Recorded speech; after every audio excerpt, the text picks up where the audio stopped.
আকস্মিক বন্যায় ফেনী সহ ১২ জেলার অনেক এলাকা এখনও যোগাযোগ বিচ্ছিন্ন। কয়েকটি জেলায় পানি কমলেও বন্যা পরিস্থিতির উন্নতি হয়নি। এরই মধ্যে নতুন নতুন এলাকা প্লাবিত হওয়ার খবর পাওয়া গেছে। সবচেয়ে খারাপ অবস্থা ফেনীর।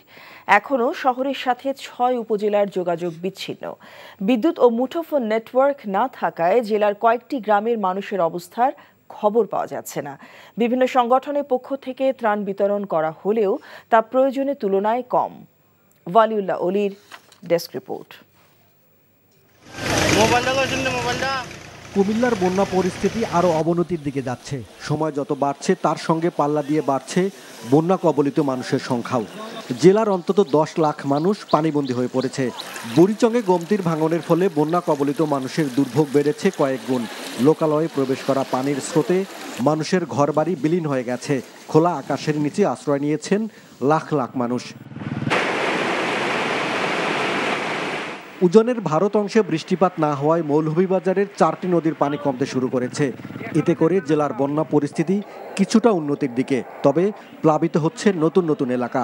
বন্যা কবলিত এলাকায় বিভিন্ন সামাজিক সংগঠন ত্রাণ নিয়ে গেলেও পর্যাপ্ত নৌকা না থাকায় দুর্গম এলাকায় ত্রাণ নিয়ে যেতে পারছেন না তারা। দুর্গত এলাকায় খাদ্য সংকট ও বিশুদ্ধ পানির চরম সংকট দেখা দিয়েছে।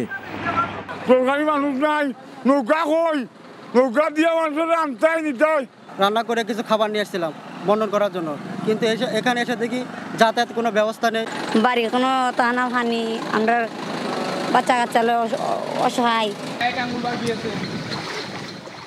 চট্টগ্রাম ও ফেনীর সাথে জেলার সীমান্ত ধরে প্রবাহমান ফেনী ও মুহুরী নদীর পানি দুই পারের সাথে মিশে জনপদে একাকার হয়ে গেছে।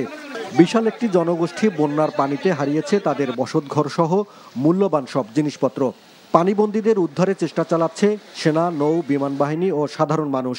তাদের সাথে যোগ দিয়েছে বিভিন্ন স্বেচ্ছাসেবী সংগঠন।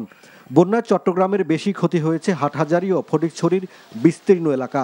হালদা নদীর একাধিক স্থানে ভাঙনের মুখে জনবসতি, হাসপাতাল, স্কুল, কলেজ সহ বিভিন্ন গুরুত্বপূর্ণ স্থাপনা। দীর্ঘ সময়ে এত বড় বন্যা দেখেনি এলাকার মানুষ। কিছু নাই, কিছু আনি না, তোর না আনছি বাঁচাইতে সবাই। যদি সম্ভব হয় আরো টিম এখানে কাজ করার জন্য বাড়ানোর জন্য প্রয়োজন, আরো 2 থেকে 4টা স্পিড বোটের প্রয়োজন এখানে। গতকালকে রাত্র থেকে অনেক প্রচন্ড পরিমাণে পানি বাড়তেছে। আলোকদিয়া সল্লাতে অনেক পরিবার এখন আটকা আছে। কিছু মসজিদ এবং মাদ্রাসায় দোতলা ছাদের উপরে আছে। নোয়াখালীতে কমতে শুরু করেছে বন্যার পানি। বিভিন্ন অভ্যন্তরীণ সড়ক ও বাসা বাড়িতে পানি জমে থাকলেও মূল সড়ক থেকে পানি নামতে শুরু করেছে। অনেক স্থানে বিদ্যুতের খুঁটি হেলে পড়ায় ও তারে গাছ উপড়ে পড়ার কারণে লাখ লাখ গ্রাহক বিদ্যুৎহীন অবস্থায় আছেন। ফেনী, লক্ষ্মীপুরের পরিস্থিতির উন্নতি হয়নি, তবে খাগড়াছড়ি, কক্সবাজার, ব্রাহ্মণবাড়িয়া, হবিগঞ্জ, চট্টগ্রাম, সিলেট, রাঙামাটি ও মৌলভীবাজারে কিছুটা কমতে শুরু করেছে বন্যার পানি। বন্যা কবলিত 12 জেলায় ক্ষতিগ্রস্ত মানুষের সংখ্যা 50 লাখেরও বেশি। স্বেচ্ছাসেবী সংগঠন শুকনো খাবার ও বিশুদ্ধ পানি বিতরণ করলেও প্রয়োজনের তুলনায় তা খুবই কম। ওয়ালিউল্লাহ অলি, এনটিভি নিউজ ডেস্ক।